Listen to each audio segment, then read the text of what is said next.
Oh, I've edited a book, and it's very hard to write a book. Thank You you. don't just, you don't just, oh my God, you don't just sit down and everything's there. I talk to authors all the time who Mhm. struggle, who go through spells of not writing any to writing 5,000 words within whatever amount of time. I mean, I Right. see it all day, every day, because I'm in the book world, and my blog has been going strong for, almost 3 years, and next month, as a matter of fact. Yeah. So, yeah, you don't just sit down and write a whole book. Right. And by the way, Tanya is the editor of my book, Addie's Boom and the Blast Frontier. I thought it was an awesome book. It happened to deal with the county that we lived in. It is fiction, and it was a lot of fun. And I think in my life, I'm such an honest and truthful person that fiction is when I get a chance to lie. So yeah, I like writing fiction. That's fun. But we don't do fiction on this show, you know? No. It's just not my style. So, okay, Miss Tanya, I know that you want to get along with your weekend and everything. I've got another guest coming on here who is Dr. Nuccitelli from New York. And I got to take a quick break before that. So I just want to thank you for coming on. Thank you for being truthful and honest. And if you're gonna probably be harassed a little bit in the future, you know, people are going to ask you some questions, but all I've ever asked you to do is be honest, and I know you will be. I will. Yeah. I have no reason. I mean, no reason not to be. Yeah. Okay, well, thank you again, and I'll talk to you again soon. Okay. That was Mrs. Tanya, and she doesn't bullshit. So, especially in the position she's in now, which I don't feel at liberty to say, but let's just say that it's a highly public position, and the business that she does is on the straight and level. Now, something happens when you turn 40-something. And I don't know if it's always a prostate thing or something, but yeah, K-Tap's going to have to go to the bathroom again. Now, I could be like Michael Jackson and run the catheter and get, what did he call it, the milky stuff from the doc, but then that might kill me, so I don't have anything like that. But I am going to play a song for you real quick, and then when we come back, we're going to have Dr. Michael Nuccitelli, ass kicker of trolls extraordinaire, world-renowned for his work against trolls and troll-like behavior. But not you light trolls. We're not after you. Having a little fun, poking here and there, you're good. Nothing wrong with you. We're talking about the people who set out on campaigns to destroy others when they haven't been attacked. Okay? I give people a pass who are defending themselves, but I don't give them a pass for going on the attack for no particular reason. That's a different thing. Now, I like the penis song. Do you like the penis song? All right, we'll play that then. We could go on all night like this. Yes. You want to? Yeah, it would be great. What is your name? My name is Ray Jessel. Would you share with us your age? Is My that rude age, of me to ask? I've got plenty to share. 84. You're I'm 84.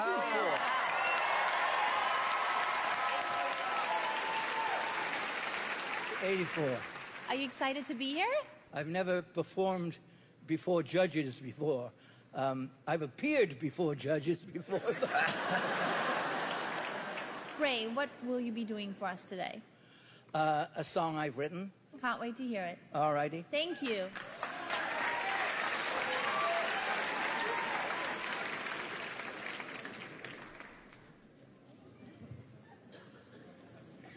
What am I doing wrong here? Oh. Thank you, sir. Very good. That's wonderful. Okay. And for my second song, I'd like to...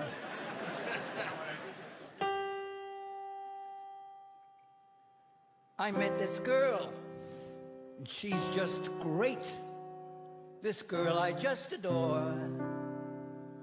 The problem is, she has much more than I had bargained for.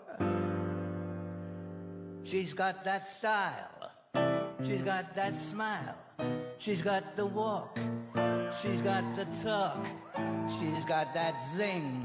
There's just one thing, she's got a penis.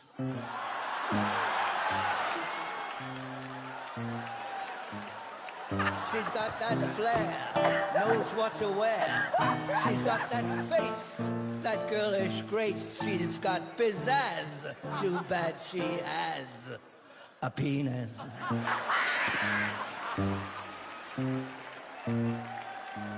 Now there's always some failure, always some flaw.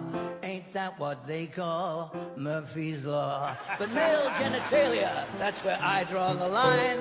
Besides, hers is bigger than mine. My life's a mess, 'cause under that dress, she's got a P-E-N-I-S. Yes.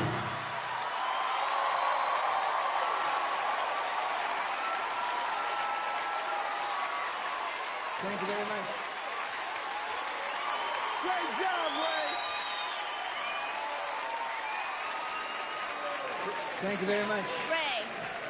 Yes. So Ray, you wrote the song, you said, Yes. right? Yes.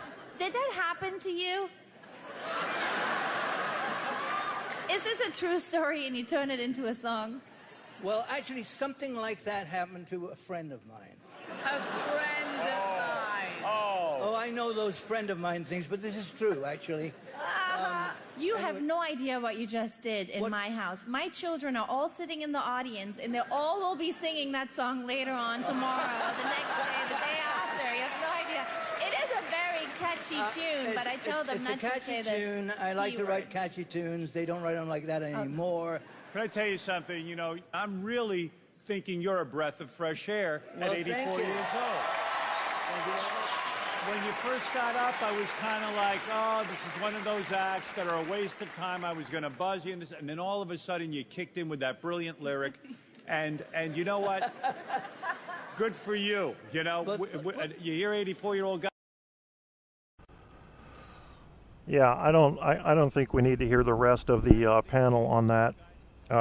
Not necessary. I promised Dr. Nuccitelli that I would get him on about 10:05. I mean, it has been a while since I've had to stick to a schedule. And when I repair computers, I tell people they can either pay extra and get same-day service, or it'll be within 48 hours. And then I'm left to lay down when I need to. Some of you guys that are on my Facebook friends list have seen the blisters I have on my back from putting ice on there for too long, trying to get some numbness. I do what I can when I can. And that's just the truth. Let's get the doc on. We're going to talk about trolls. Now, once again, I need to just qualify something very quickly. I'm not saying that these hosts and some of their fans who have attacked me, there's a lot of leading going on. In other words, you have hosts on this program who have fans that are looking for someone to tell them what to think. I will never be that guy, but I will encourage you to learn how to think. And I think the best website to start at and to get your face buried into if you haven't learned some critical thinking skills is criticalthinking.org. Now, Dr. Nuccitelli and I have spent way too many motherfucking hours with our faces buried in textbooks. But what happens through osmosis or some other method is you start learning stuff. Now, he's going to have a lot more experience than me on the upcoming topics, but we're going to get him on here, and I'm going to let him basically just kind of run free. But we have to continue to define who are okay trolls. What kind of trolls are okay? What kind of trolls should you just kind of be prepared to deal with? And what kind of trolls are going to end up getting laws changed? Because, yes, that's on the way. So get ready for that.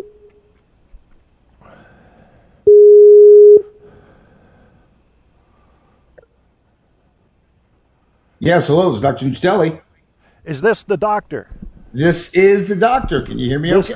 Yes, sir. This is the K-Tap, Kevin A. Kierstead, Truth on Tap. We're going after trolls, but I hope that you can help me first define who we're not going after. Who's okay? What kind of troll? Well, first I want to say thank you for having me on, and also, thank you for the listeners that'll be listening to this. I'm always honored to be able to, get online, whether it's online or national broadcast, and to help online users, offline users, educators, parents to learn a little bit about what's going on in the information age. Mm-hmm. I developed a construct called iPredator, wrote that, it's been now 4 years. And Predator essentially is an overview. It's a global construct that addresses what I call the information age dark side of human consciousness. And here, now that we're living in the information age, iPredator has 8 typologies, in which tonight we're going to be discussing one of them, which are internet trolls. But Yes. iPredator, and so internet trolls is one aspect, but unfortunately, the segment and the population of trolls are growing at an alarming rate. Hence, this is why I've been spending more time studying and trying to get people to understand what trolls are all about. But iPredator includes cyberbullying, cyberstalking, cybercrime, cyber terrorism, internet trolls, cyber harassment, online sexual predation, and one of the recent typologies I've added about a year ago is online child pornographer consumers and online child pornography distributors. So that is a troll. So that really is iPredator, the dark side of cyberspace. Okay, so all of those categories fall as subcategories under the iPredator construct that you've created. You're basically out to at least illuminate and try to expose people that are breaking laws or going overboard. But you and I probably should define what is overboard when it comes. Let's start with trolls, because that's what we were agreeing to talk about earlier. What's overboard and what's just playing around? Where's that line at? Why is it so fuzzy? Well, because the thing with internet trolls is that, and this is where we are, and we're at the beginning, Kevin, and for your listeners, and you and I know this, is that we're at the beginning of the information age. I mean, the information age only started between 25 and 30 years ago, and many say that living at the beginning of the information age, it's like the wild, wild west.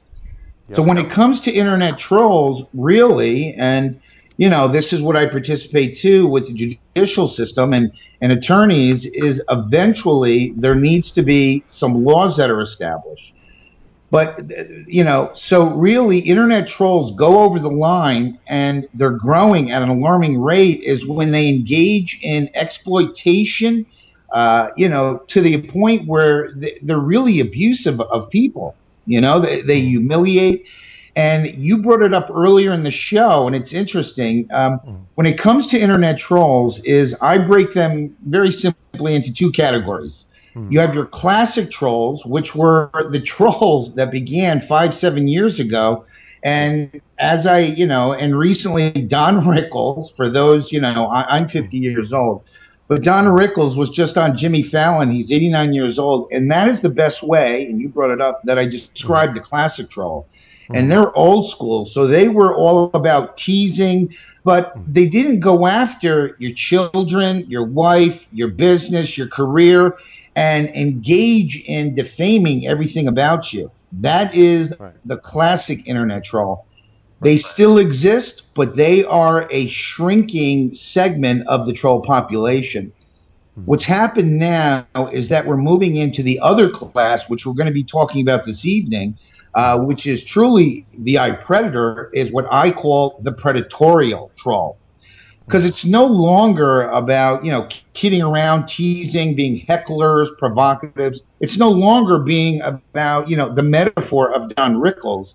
It's now all about humiliating you to the point of no return. The more they humiliate you, the more they exploit you, the better they feel. And this is where we can talk a little bit about, you know, the recent research from the University of Manitoba that, you know, concluded, and it's being backed over and over again, the incredible information they provided, also called the dark tetrad, which we can certainly cover. But that's the new type of troll, and they're growing, and they need to be stopped. Since you're going to talk about the dark tetrad, we probably should define that for people. What is the dark tetrad? Well, the dark tetrad is, well, actually, it is 4 different personality traits or constructs. It doesn't mean that an internet troll, the predatorial troll, is that.